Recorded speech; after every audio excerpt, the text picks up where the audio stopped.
Fascinating. Welcome to another episode of Trek in the Valley, the non-encyclopedic Star Trek rewatch, recap, and chat about podcast, where every week myself, Adam Ordall-Quinnell, and my co-host... Hey everybody, it's Al Hirt. What's up? Mr. Al Hirt and I, we get together, and I'll tell you what's up. We discuss some sort of Star Trek, something or other. We've done all of the original series. We've talked about all of the original cast movies. We've talked about the J.J. Abrams movies. And if you've been here that whole time, thank you so much. We really appreciate you. Yes, thank you very much. Coming back. If you're new here, here's how it works. We're going to recap a little bit of what we talked about last week. Right now, we're in a run of bonus episodes where we're talking about Star Trek, the animated series episodes. We're just kind of doing a grab bag of episodes from that. And then at the end, we talk about some kind of media, whatever video game, music we're listening to, just to kind of put something out there that we like that is not Star Trek related. And we kind of want to spice it up, but also these are just right in between. We're gonna do Next Generation. Yes, so this is all a precursor to us flipping the switch to Trek in the Valley: The Next Generation, which soft target for February. I'm just gonna say it for the people. Sure. Soft target for February. We're gonna do and this episode is episode 99 of Trek in the Valley. That's right. 99 fucking episodes, gang. Jeez. And boy, has it been a lot of fun. And we're going to spend the next week thinking of something really fun to do. Look, let's not get our expectations crazy. We're going to spend the next week thinking of like a fun way to kind of recap the last 100 episodes. And we might watch a non-Star Trek related thing and discuss that. And it's going to be a good time. Thanks for sticking with us for 99 episodes. And we hope to do hundreds more because Next Generation is very long. So that's that. And every week, we like to start out with asking Al, what do you remember about last week's episode?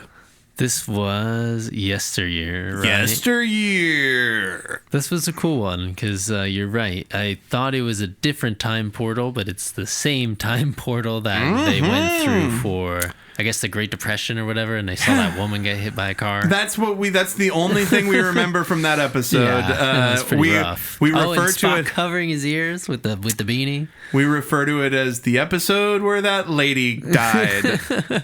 But they're back at that time portal, and then Kirk and the gang. It's Kirk in a red shirt, and then Spock come out, and Bones is like, "Wait, who came with you?" And he's like, "This is my first science, the first officer Spock right here." And he's like, "What?" And then that's the whole twist, that no one knows who Spock is. And then I guess his parents got divorced, and then because his Spock died and he was losing it, and Spock was like, I guess I'll go fix this. And he just goes into said time machine. And the best part of this whole episode is that we just get a glimpse of Spock's past and how he grew as a child. And it's him helping his past self succeed and deal with, like, I guess, I don't know, a canon event, like a coming of age issue. Yeah. And it's sad though, because his pet dies. So, and that's all that's changed. Like, he saved his own life in the past.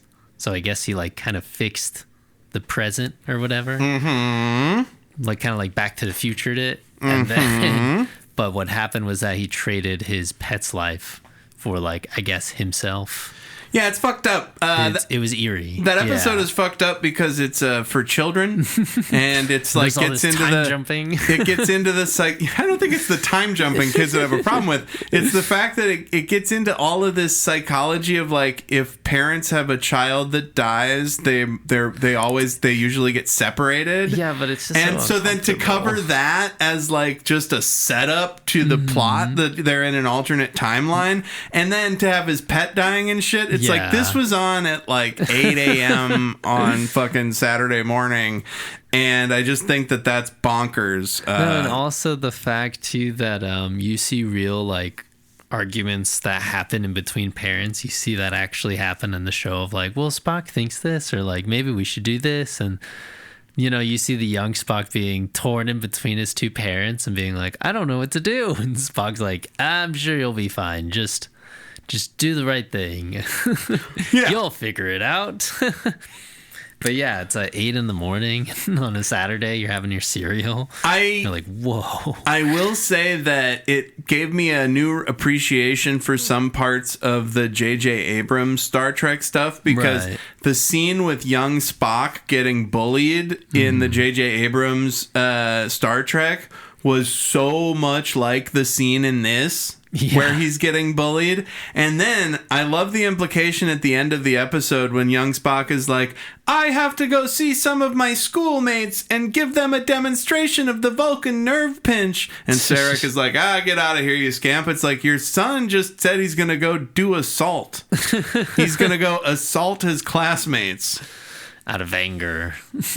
Right? Malice. And so that was a good one yesteryear. It was very interesting. I looked at a bunch of top 5 and top 10 lists because I didn't know how long we were going to be doing these animated series recaps. And yesteryear always came up as like the top rated one. It's solid, yeah. I like it. It's mentally like heavy. I don't know. There's a lot of family drama and just like identity and like coming of age stuff. It makes a lot of sense, right? And so now, that was last week, which we discussed yesteryear. Yes. This week, we're getting a return from an old favorite. Character. Yeah. And we're talking about, there's definitely a plane or something. We're coming to you from the San Fernando Valley, man. That means that kids do karate in high schools and airplanes fly overhead. This week we're talking about Mud's Passion. Yeah, this is another one with Mud and awkward relationships with women. Yeah, this Mud guy is a real fucking creep. Remember when he made a robot out of his wife just so that he could verbally abuse it? Yeah, that was strange. And well, it was, wasn't it? Multiple robots. It was strange that he did that. He didn't want to take over the world exactly. He just wanted to like take over some places. He wanted to just be rich and happy. And and it was just like, oh, that's so fucked up. He's such a chode. He's the supreme grifter. He's like a space Elon Musk. Ultimate grifter shitbag. We last left him on a planet with multiple these robots, ex-wives, right? Yes, multiple ex-wife robots and a bunch of other robots, all of whom were going to see to him being imprisoned on this planet forever. That's right, because I guess they gained consciousness. I don't know. They did something to the robots. The robots, they got pissed. And then Kirk was like, Mud was like, take me with you. I'll turn myself into the Federation. And Kirk was like, no, I think that your punishment of being here is what you're going to get. And there we go. Because he found a planet that only had some robots. And then he like made more robots and shit. With the robots. Dude is a fucking maniac. And this he adventure, just took over by charisma. Mud's Passion, is no different. Yes. Kirk and the gang are zooming around out there. Yes. They're just cruising around in the space, as they call it on Solar Opposites. And they're at a mining planet, and they're looking for their old buddy, Harcourt Fenton Mudd, Harry Mudd. And Kirk goes, what's the probability that he's down there on this planet Motherlode, which kind of an on the nose name for a mining planet. And Spock says it would be 83% probable that we will see Harry Mudd is down there. And Bones is old Bones. You know how he is all racist against Spock. Anything Spock says, it reminds Bones of how racist he is against Vulcans. He said, why couldn't you just say that it's probable that he's down there? And Spock's like, I did, Doctor. It shows him such deference. It's just calls him Doctor even. What a little fucker.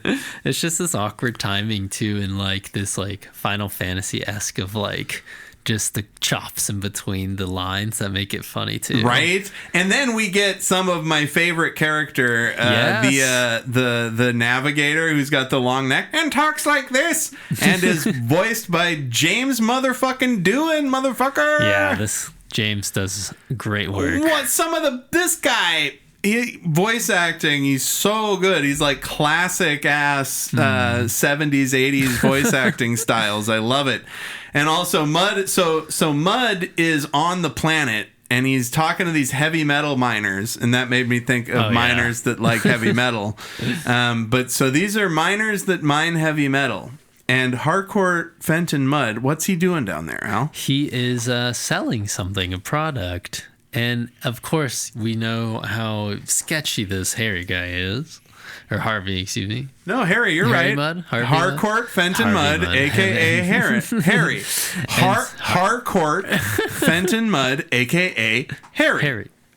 So Harry is selling, and like you see exactly from the outside in, it's kind of like a literal tent pole kind of like display over his head. It's like from the get-go it's already kind of a scam. It's a snake oil thing. Pause it on this frame right here. I did. I loved it because I was just turning to Adam and I was like, they just have like these random like ideas that they just want to throw at the wall for these aliens. And the miners really cool. The miners are a real eclectic group. We got a human miner with half a mustache, it looks like. And then we got another human miner that looks like J.K. Simmons kind of, but with a crew cut. And then there's just two dog men or they bears. Look like bears, but then they have like longer snouts. They're like some Ursine looking motherfuckers. And then there's the thing from Clayface. It's just like a layer of and this something. is just one shot of the people that Harcourt Fenton Mud is trying to fleece. And now he's selling, what's he selling, Al? It's like a love potion or like he's some selling crystals. Roofie crystals. It's pretty creepy. He says, no person of the opposite sex can resist you. So it's basically a date rape kind of deal. Yeah, so content warning. This whole episode is about Harry Fenton Mud enabling sexual assault. Yeah, gross. And then also, so let's game this out for just a second before we get into the rest of the episode. So he's selling. On a Saturday. So he's selling. Yes, this is a Saturday morning cartoon, and so he's selling this stuff to minors, and he does say of the opposite sex, and that doesn't really matter because Kirk gets affected by it and loves Spock later or whatever. But like, they're all dudes here. Yeah. They're just everybody we saw is a dude for the most part. So even if these guys they're gonna, and it supposedly makes somebody fall in love with you forever. So you're gonna go off planet as a miner on like shore leave or whatever, and you're gonna trick somebody into loving you with a love crystal, and then what? They just live with you on the mining planet now. Motherlode. Like now you gotta come on back to Motherlode with me, my person that I have cowed into submission with chemicals. And then as Harry's about to seal the deal with his customers, and first he's got a demonstration. He says, like, how do we know this works? And he's like, observe. And there's this beautiful woman that goes on stage, right? And the woman's like, oh, Harry, I missed you, come back to bed, babe. And he's like, see, look at this. I'm ugly and I put a single drop on myself. So he doesn't say that he's ugly, but he implies that like, hey, this must work because I used it and I'm fucking disgusting. I'm a schmuck. I'm a fucking disgusting loser. And this lady, you can tell that she's hot. Now, the first thing I thought was this is one of the robots from the robot planet that he'd escaped with. And also it's just like one of the robots. It is. But here he says, how would he expect anybody to believe this? That like it wouldn't be set up. Worst, like at the very least, he has just hired a lady to pretend to be in love with him. But it's actually much more fucked up than that. And it's not even a lady on stage or in the crowd or anything. It's just like a lady he brought out from behind a curtain, like, look at this woman that wants me to come back to the ship. And everybody just starts going, how much? Yeah. Oh, you brought a lady we've never seen before out on stage? Sick, that works. How much? Yeah, and Spock and Kirk are watching from the sidelines, and Harry Mudd sees him. Harry Mudd sees them, and he's like, "Oh, look who it is!" And he's like, we got a warrant for you for fraud, illegal drug manufacturing, and swindling." And he said, and Mudd's like, "Motherlode is not beholden to Federation laws, Kirk. A charming planet that does not recognize the Federation." And then one of these miners is like, "Yeah, we don't recognize the Federation. Get the fuck out of here so I can buy my sexual assault drugs from Harry Mudd." And then Spock is like, "Well, what would you say if we told you that Harry Mudd was tricking you via an illusion?" The guy's like, "Huh? What?" And then Spock shoots his phaser at the lady that was in love with Mudd, and it reveals that it's actually a lizard. It's a like looks like a monitor lizard that's pink, and it's a Rigelian. What was it called? It was like a hypnoid. It's a Rigelian hypnoid. You were right. Yes. Now here's the thing. Wouldn't it be easier to just hire a lady? I mean, I guess you're gonna have to cut in a lady. The Rigelian hypnoid might be not a sentient being that he could train. It's just a lot of effort to change a Rigelian hypnoid into a woman, I guess, rather than, it'd make more sense if he brought one of the robots, right? Just bring a robot with of what's happening. And then the miners, of course, they get mad, and Mudd like, says, "What the hell? "Well, I guess I'll turn myself in so that you have to save me from these angry motherfuckers that want to kill me because I can't give them a date rape potion." It's just a wacky sequence of events that happen right after, because you see the miners all chase Mudd, and then they all kind of step away, all of them being Spock, Kirk, and Mudd. They all step away from them, and you see this like beam of a phaser go across like some random piece of concrete, and the concrete's filling the whole screen, so you just see this beam and concrete breaking, and then you just see three figures on a wall, against the wall of concrete, against all the miners on the other side. So and now like, phasers, they dipped. phasers can blast phasers can just cut through the fucking ground like a goddamn earthquake. It's basically like the slaver weapon. They got the slaver weapon, right? And so now that they're explaining that Harry Mudd stole a spaceship on the robot planet, got out. He then sold the Starfleet Space Academy, which he clearly doesn't own. He sold the Starfleet Space Academy to an alien race for enough money so that he could get somewhere else. And then it was at that somewhere else that he discovered the love crystals. Me and Adam, too, when we were rewatching this just now, too, we're just so surprised and astonished. We're like, man, this guy just keeps escaping. He just goes, and it's just like, all right, well, there's space, infinite number of planets. I'll just run into another planet and try to scam my way out of that.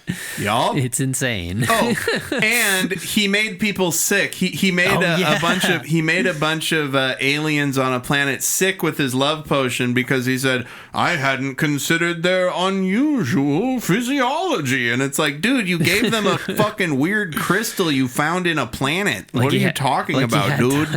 Him following up and studying. I don't expect that. Right? And then they're like, Kirk is like, "And then you came here to swindle these honest miners." It's like, hold on. Whoa. Let's take a second. All of those miners were clamoring to get a sexual assault crystal. They are not innocent. Like, they're bad people, but this is the 70s. This is love crystal. This is the 70s, right? And Mudd is saying, "The love potion works, Captain, if you'll let me go to my ship and grab some." But then he also said that they don't have his ship, right? I don't think so. He said, "I've lost everything that I own because of you, Kirk." And so they leave Nurse Chapel, voiced by Majel Barrett, to do a medical examination on Mudd in the brig. Yes. And she says, "I think you should be congratulated, Spock, for figuring out, where Mud was, and for tricking him into bringing him back. And he goes, "You exaggerate, nurse. Kindly see that your medical summary is more precise." She's like, "Hey, good job." And he's like, "You exaggerate. Get your fucking report right." And from that one exchange, Mud is able to put together that Nurse Chapel loves Spock. Yeah, this is the one flaw of the episode, but it's like there's got to be something that happens to keep the story going. Right, and because it's just like, so basically he tricks Nurse Chapel into taking the last crystal of the love potion. She says that she's going to analyze it, but he ends up convincing her to use it. And it takes him more than a scene. He lays it on real thick. Yeah. And then it cuts to the bridge where Spock and the Captain Kirk and the crew are orbiting a binary sun with an M-class planet that's rare enough to warrant investigation. To find these crystals, I guess, right? No, they're not. This has nothing to do with the crystals. They're just taking Mud to jail. Oh. And they're like, find a planet. So here's how it works. God. So here's right. So here's how it works when you're on a 5-year mission in space, right? You're on a 5-year mission in space. There's a Federation fugitive, right? You pick up that fugitive because he's out wherever the fuck you were on your mission, right? Yeah. And now he lives on your ship until the next time you get to a place that has a Federation jail, like a space base or something. So they've got him in the brig, and they're just going exploring like they always would, and they're just gonna drop him off at the fucking Federation cops whenever they run into him. That's how it would always work. Like, if you're just out there and then you catch somebody that's on the Federation's most wanted list, it's like, well, now that person gets to live in the brig for 6 months and definitely trick your crew into doing some fucking crazy shit. And so he's basically saying that what you do is you break. Mud is saying you break the crystal on your skin, rub it on your skin, then you touch the person that you want to trick into falling in love with you forever. And then he says, but between man and woman and man, love guaranteed. Oh. And he says, you're not simply a beautiful woman, you're a scientist. I urge you to take this love crystal and as a gift of my gratitude to you, and just to take a look at it and see, as a scientist, conduct your own experiment. Yeah, it's very bizarre. And it's still, he hasn't tricked her yet. Thick. Now, I also like how they say parking orbit stable as they're parking the ship, like they park it. It's actually like, what would they call it? Orbit. They would just say, no, we're now in orbit. Yeah. We are parked. So like docking the ship. and then it cuts back to the last little Mud, and one of the last little Mud and Chapel things before shit really pops off. And it's she goes, I'm gonna take this and analyze it, and he goes, oh, laboratory analysis will destroy it, darling. You should use it. And then this is where it goes off the deep end, because Nurse Chapel would never do this. Nurse Chapel would not use a love potion, and she breaks it in her hands, and she goes, ooh, like it makes her feel good. Yeah. And then she gets look at how drowsy she is in that one shot, where Mud is holding her, and it's very gross. She's like woozy, she swoons, and then she's like, I'm okay. And he grabs her door lock. Yeah. He grabs her fucking key for the brig. And like this, it kind of just swindles her immediately, of course. And because we all know Mud's a sketchy guy from the start. Don't know why she would do any of this. And she goes, last time. But... she goes, you should be in the brig, Harry. And he goes, I sure should, my darling. And then he goes in the brig. He walks back in and she just closes it like nothing. And then he goes, time is of the essence. You got to go find Spock. And she goes, I will do that. And then Harry presses. He looks at the camera. Yeah, he's doing a lot of looking at the camera. It's very he's like Deadpool. Yeah, there's a lot of great stills of him looking face forward. He presses a button on the thing that he stole from Nurse Chapel, and he gets out of the brig. And then this is the funniest shit. He goes to an area of the ship that is, I guess, where you make your IDs, and he stole Nurse Chapel's ID, and so he stands in front of a camera and takes a picture. They do a good little picture snapping effect, and then he gets his face put over her face on her ID, but he doesn't change the name. It's his like Italian-looking fucking face with the handlebar mustache, and it's like Nurse Christine Chapel, Lieutenant. Even though Christine's still on the ship, there's like no easy way to explain that. Everybody would notice that. When are you going to use that shit? And I was like, he used the lasers to burn off the image, which was probably be a lot harder, I guess, than the name, you know? I suppose. I don't know why you wouldn't just print a whole new ID. Yeah, right at that point. Yep. And then what happens, Al? Nurse Chapel takes her summary report to Spock, and what happens? She like falls over and grabs him, and Spock's like, are you okay? And she's like, are you feeling all right? And he goes, perfectly normal. There's nothing really weird going on. He goes, is there anything else? And she goes, yeah, do you want me to stay and help out? And he's like, that is very illogical. Yeah, that would be the most illogical, Miss Chapel. Oh, this is great. No sense. He goes, it would be most illogical for me to need your help. And she goes, yes, that's right. It would be stupid. And then she just storms off. And it's like, well, the funny thing about that is when she falls into his lap to touch him, he's basically like, are you drunk? Like, he's like, are you okay? What is wrong with you? You fell in my lap, you fucking idiot. Like, he's really Vulcan about it. And then her, yeah, I guess it would be stupid for me to think you would need me around. And he's like, Oh, he does a considering eyebrow. And he goes, Harry Mudd, you swindling piece of shit. He's escaped. Yeah, it just feels very after the fact that she's just shocked. But she does get really close to catching him. Dude, I love Harry Mudd's faces in this. Like, if you're watching on Paramount Plus with us at 10:42, he's got the most classic scamp eyes, and he's got the gap tooth. He's really fucking funny, with dude. Mustache. And he is doing what Harry Mudd does best, stealing a spaceship. Yeah, they were like, there's his MO. He's going to go to another planet. Yeah, he's just like, well, I've got my fake ID that says I'm a Lieutenant Nurse Chapel in the Federation, and I'm gonna go steal a ship. And then it cuts to Spock, who definitely doesn't have a butt plug on his look at that, look at what the fuck Spock's just got his toys sitting out, like, what the hell, dude. And so he says, he looks over at Nurse Chapel's the disc that she brought him, and he goes, oh, Nurse Chapel's sweet summary. Like, oh, that sweet data that she collected about Harcourt Fenton Mudd. Yum. And he goes, dear lovely Christine. So Spock's got it. He's done. Right. He looks high and in love at the same time. And now he's like, wait, where is Christine?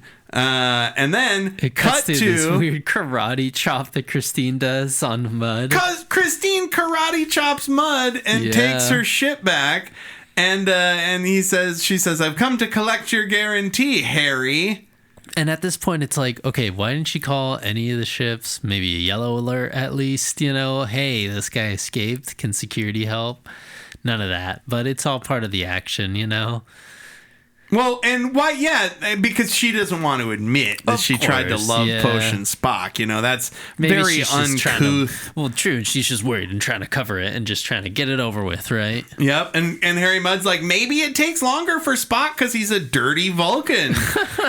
And it's like, just stun this motherfucker and drag him back to the fucking brig and be done with it, dude. And she says the phaser is set on stun, not kill.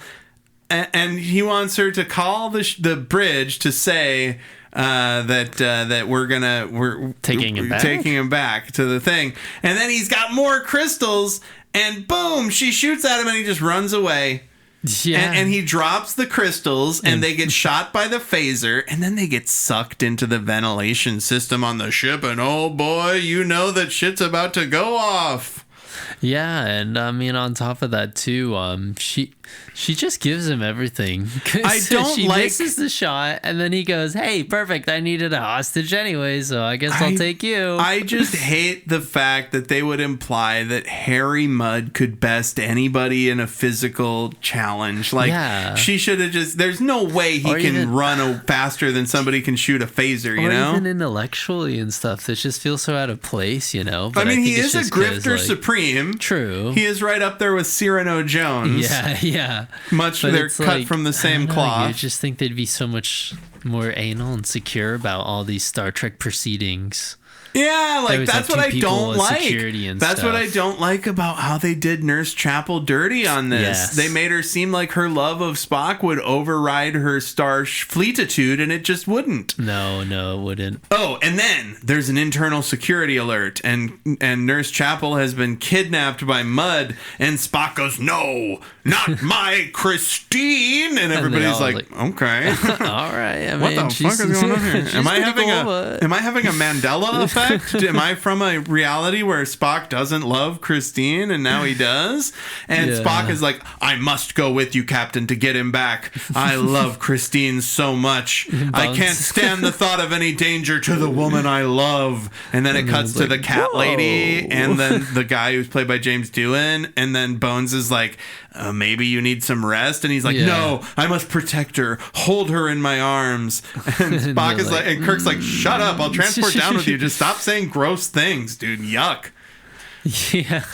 And Kirk basically says, "Bones, look, I know he shouldn't be going, but it's better if I go with him than I try to stop him." Yeah, try and stop him. He has the strength of a Vulcan. Like, he can knock us all back. And then the cat lady, whose name we just found out is M''Res, like M''Res. Oh, Emrys. Emrys, and she sniffs the air, and then the love potion seeps in, and shit is going to go off. And Scotty immediately smells the love potion and starts to be affected by it, right? You could see it, but Scotty does not need a love potion to be a creep. Oh, no, He's no. a fucking creep, always has been. Same thing with Bones. Bones Yeah. later is like, "Hey, you're 18, right?" Jesus Christ, Bones, what the fuck, dude? She's a cadet. Yeah, right. He's very gross. Did I ever tell you about the time I saved the captain's life and Spock and my old friend Scotty? Oh, I've saved his fat ass on a number of occasions. And so Spock is just livid. He's like, they're getting ready to beam out. And he goes, "If he has done anything to her, I am going to tear his dick off." And this whole time, Spock and Scotty have to act like, or no, everybody that's not Spock has to act like, yeah, I mean, this is weird, right?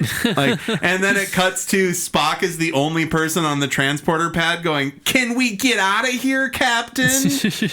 Yeah, and they find out too that Mudd crushed all those crystals against the ship's vent. grill and the vents. And now, as it's shit's going down, you hear Scotty go, "Yeah, I mean, now that Kirk's off, chasing after the what is it called, Mudd." Yeah, Mudd. And that Spock is, what is it called, like ridden in love, smitten. And they're just giving him shit, and Empress just starts laughing, and she's Empress like, is "Oh, like, "Hey, Scotty, you're pretty funny." Hey, Scotty, you're pretty attractive for a human." And like, then it's like she whoa. puts her hands on his shoulders, and then it cuts to a shot of Scotty without her hands on his shoulders. The editing is hilarious, and he's just like, He's that like, guy "All right." is going to have sex with a cat lady. And to be honest, they're both they're basically had unknowingly roofied each other, so that would be hard to decide in the courts. Yeah. And so they're on this planet, and he's hiding. Him and Chapel are hiding from Kirk and the gang, and they go, "There's no other life on this planet." And the whole time they're saying this, there's a rock that looks like a dinosaur on screen, and you're like, You see his arms. You're like, "I bet that dinosaur-shaped Shoulder. rock is actually like some sort of rock dinosaur." And there we go. It is. It wakes up. It's a Cyclops, and then Spock and Kirk finally beam down. And just as they're beaming down, they get struck by the gas as well. And then cut to all the crew is in love, and the guy that James Doohan plays, the navigator, he's got all three of his hands going to town on a lute. Doesn't that remind you of the hippies from that episode where they call him a Herbert? Yeah, it's given the hippies, but everybody on the bridge is just relaxing, hanging out. And By then the the alien way, is keep like, keep track on Kirk. Yeah, has anybody checked on Kirk and Spock? Just And make Empress sure is they're- like, yeah, I'll check it out. Make sure they're all right, while Yeah, we're all they're all up here grooving. sucking and fucking, know. And then Spock and Kirk kind of love each other for a second when they get down to the planet. Spock kind of trips over and Kirk picks him up, and Spock's like, "Whoa, thanks. It's really good to have a good friend like you." And Kirk is like, "I feel the same way about you. I love you." And then this is what makes my dear friend Spock. Come, let's go get Mud and Christine. And we're so happy to be touching each other. Yeah, and then they just embrace each other. And then there's a rock monster that's attacking everybody. There's some very rough drawings of Kirk and Spock on a hill that they zoom out from. Run, did you see that run? I'm just saying, that weird little run that Spock does. It's the Johnny Quest run. Yeah, and then you see Kirk do it too eventually. And it's like... Where their shoulders come at the camera, where they like run right at the camera. It's like one frame and they just slide it and smack it against the screen. This is actually some good kaiju monster stuff, because it is cool. They look the rock really good. monster picks up the shuttle that Mud and Christine flew down on and like smashes it on the ground, and then Mud shoots him with a phaser and they're running around. And then Spock is like confessing his love to Christine now. And Christine's like, "Oh my God, this is so great." Oh my God. We have to talk about this. Yeah, we do. So they're like, okay, we got to beam off this planet now. These rock monsters are going nuts. Spock is clearly in love with Christine. Kirk is on his communicator saying, "You have to beam us out of here." And then it cuts to the transporter room, and there's like this groovy music playing, and a man and a woman in Enterprise costumes or Starfleet costumes are just like dancing, like do do do do do, and they're just and you know that that's a metaphor for them having sex. Like if this wasn't a cartoon for kids, it would cut to them making out against the console and like not hearing what Kirk says. They don't even show the bridge; it's just a transporter room, and the two and they people are just dancing. Oh my God, the dancing is so great. They're like slow dancing, but it's very fast. Yeah, and it hard cuts right back to Kirk, and he's like, "They're not answering." Right? And then Spock says, "I love you, Christine," and she goes, "Oh, that's so wonderful." And then Harcourt goes, "Whoa, the love potion worked." Yeah, and they're still getting no response.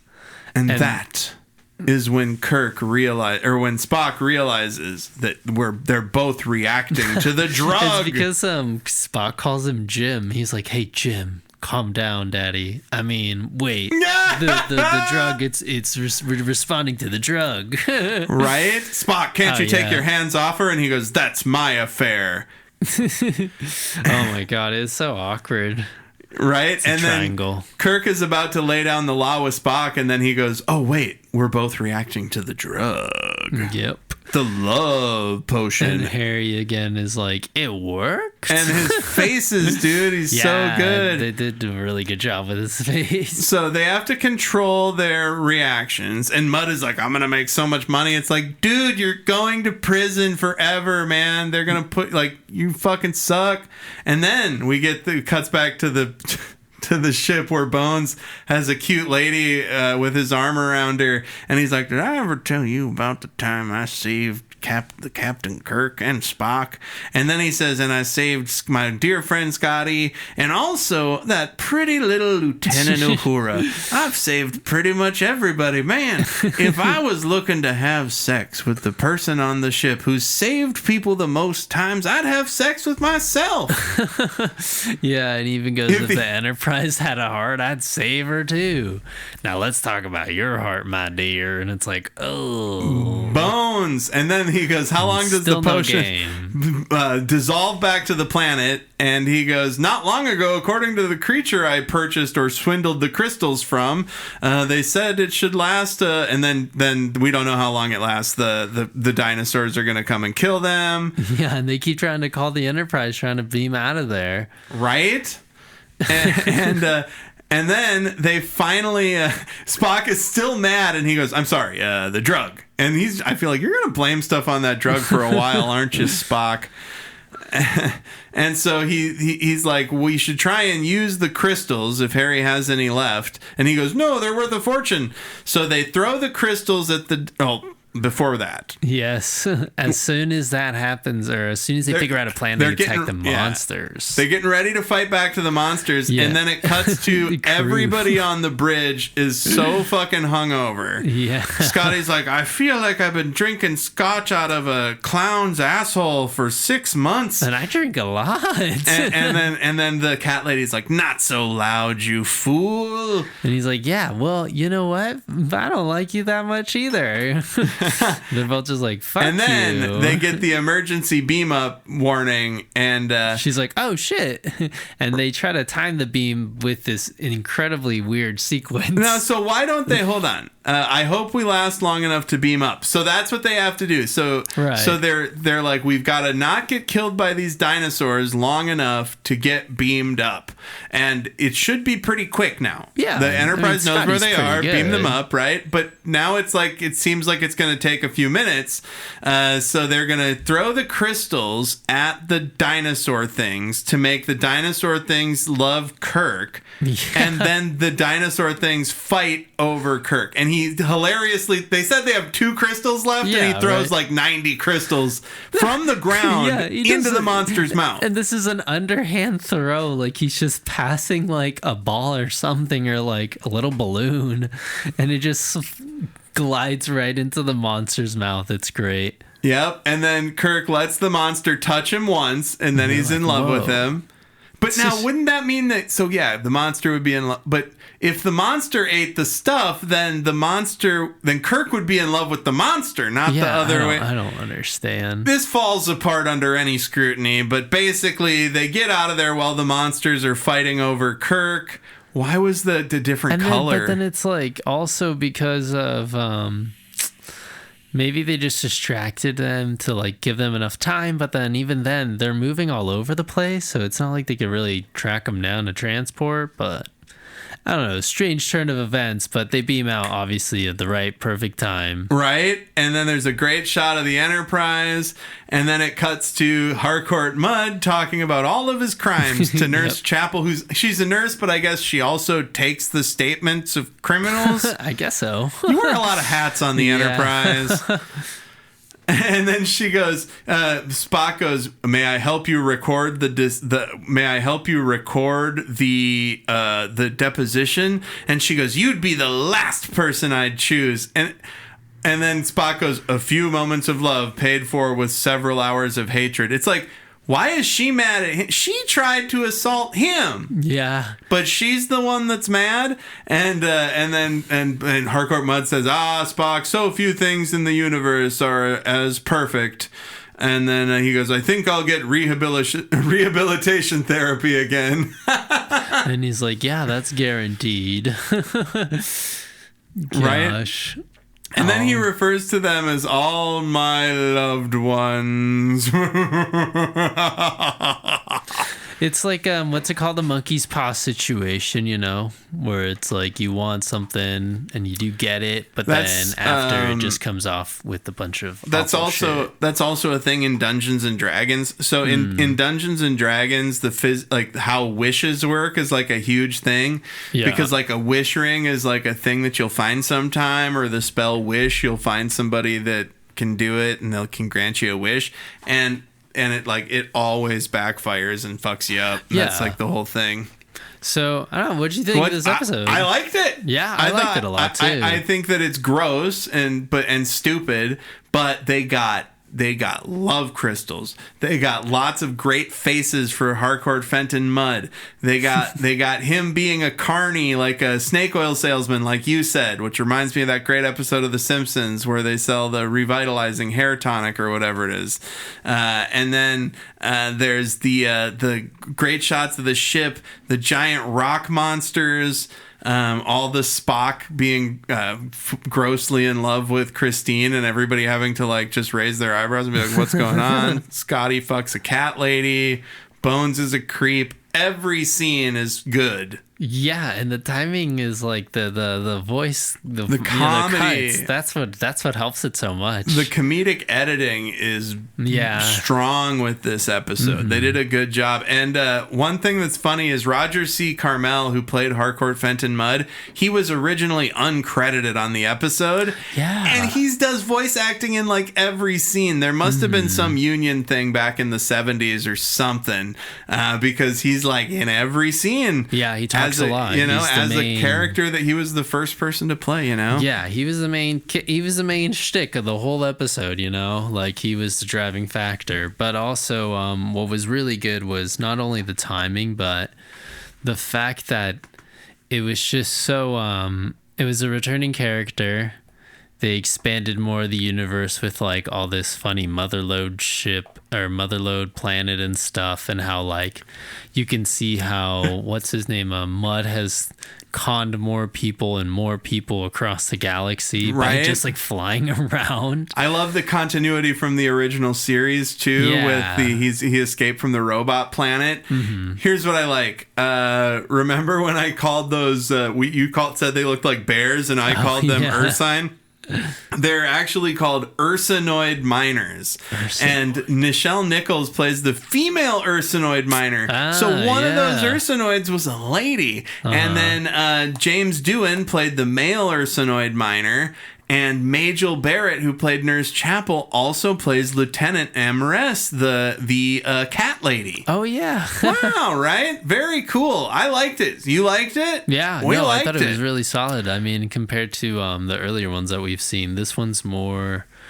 I guess this one feels more silly. Good stuff. Which is nice. So, not as serious. Agreed. It's very light, good. It's not about pets dying or parents losing their child. There's action. There's a little kaiju action at the end. Mm-hmm. Absolutely. Now, so that was a good discussion of... I'm not trying to pat us on the back. That's the end of our discussion of this episode, Mudd's Passion.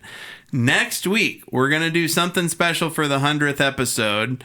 And then after that, we're going to do more animated series. And we're going to do this until we relaunch as Next Generation. And as we always do at the end of one of these episodes, we're going to recommend some stuff. Al, what do you got? Let's see. I've just been... Oh, yeah. I guess I've been rewatching House, the Doctor show. That's really good with Hugh Grant. Let's see what else.